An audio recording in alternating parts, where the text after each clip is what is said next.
What's up, everybody? Guess what?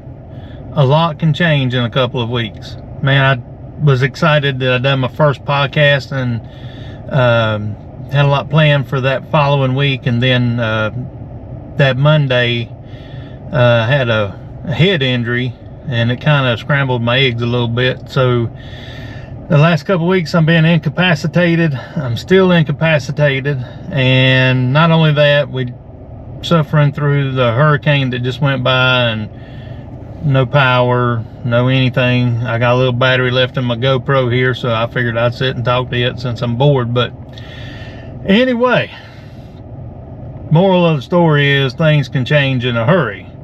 So in the last podcast, I was wanting to break free of my plateau, and well, not the way I wanted to do it, but I broke 20 pounds, lost 20 pounds in a week while I was in the hospital for my head, and then recovering from that.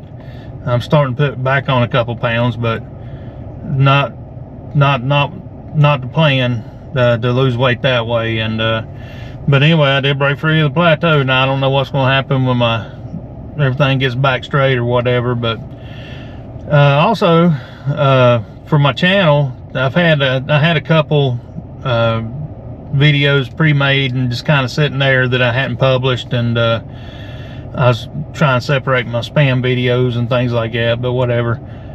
So I've been releasing those. Don't have a clue when I'm gonna be able to do another one, another cooking video or anything like that. We pretty much lost everything in our fridge and freezer because the power being off, and one of the side effects of my brain injury is I can't taste, I can't smell, and I don't have an appetite. So there's no sense in cooking just to be cooking. So but you know, as sad as it seems and as bad as I feel and everything's going on, man, I'm so grateful that that I don't have any, I don't think, permanent damage to my head. They said that if the injury would have been, it's on the back of my head, they said if it had been over a couple inches, I could have been paralyzed, could have been in a coma, all kinds of things. They're saying it could have happened. So I'm very thankful that that wasn't the case. I'm very thankful for my wife, who is she's been trying her best to take care of me. You know how it is though, when you're not feeling well, you're kind of crabby, and so she's having to deal with that a little bit, and but that's what love's about, right? And anyway, that's kind of where my personal journey's at now. I just want to hit on a couple things since I take a break and collect my thoughts here. So a couple things I want to talk about in this podcast, and I'm working my way through it, just kind of taking breaks and collecting my thoughts. But I am on medication, and my head feels like it's got an axe right here, so this might take a little bit of getting through. But so the first thing is, before my accident, I survived a church homecoming. Now, if y'all ever been to a church homecoming or a family gathering where there's like potluck going on, you know how hard that is.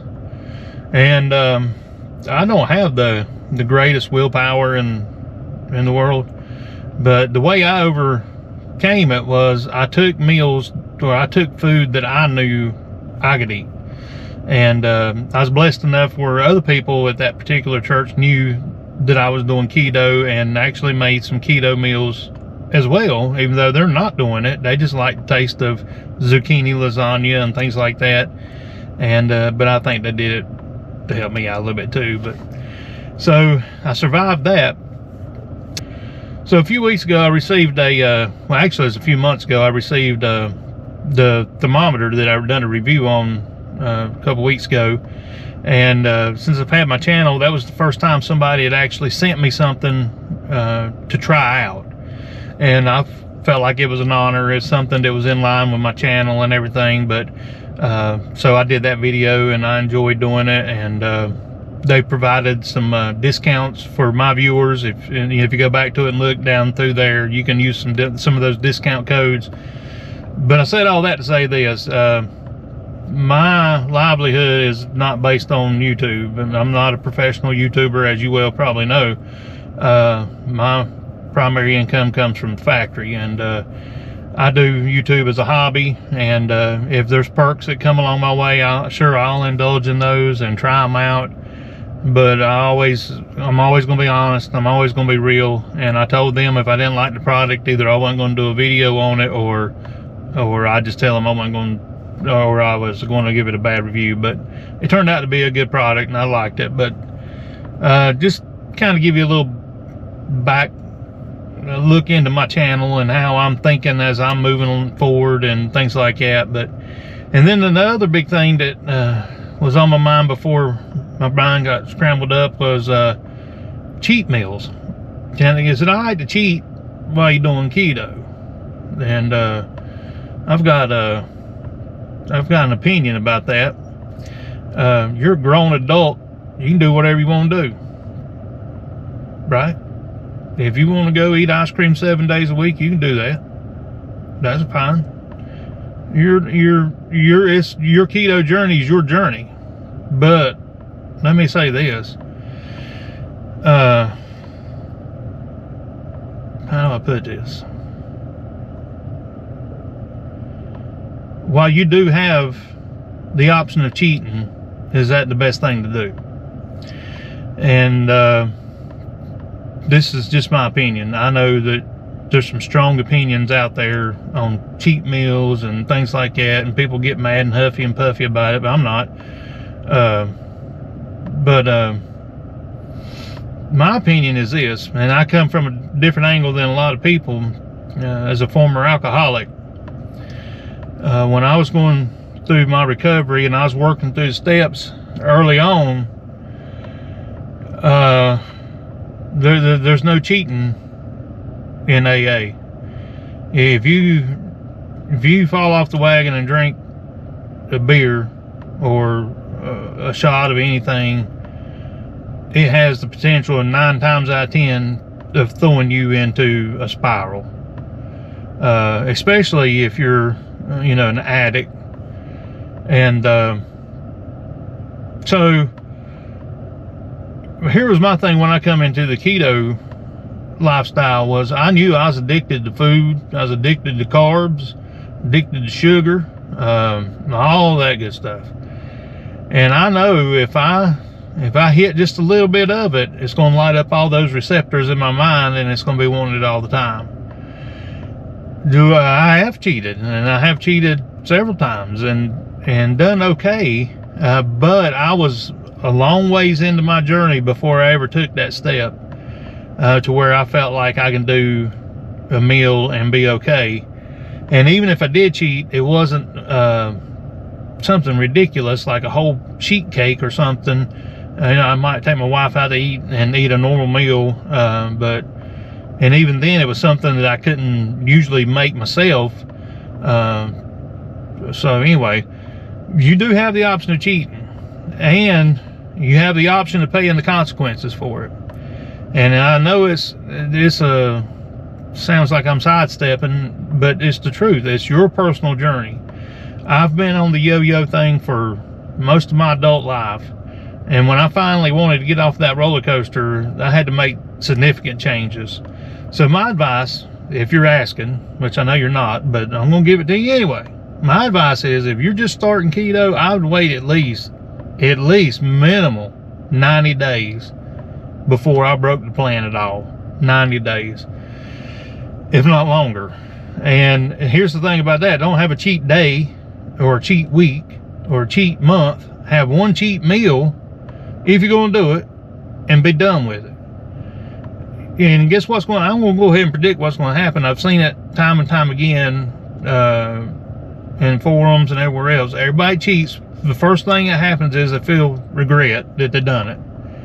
And then the next thing that happens is their body starts going, hey, what the heck are you doing to me? What are you feeding me all this stuff for that I hadn't had in a while? And so, yeah, you have to weigh all that out. But for me now, once I found substitute foods for my favorite foods like pizza and all my favorite foods, once I found substitutes for them, my idea of a cheat day now is making a homemade pizza for myself, and I think that's a win.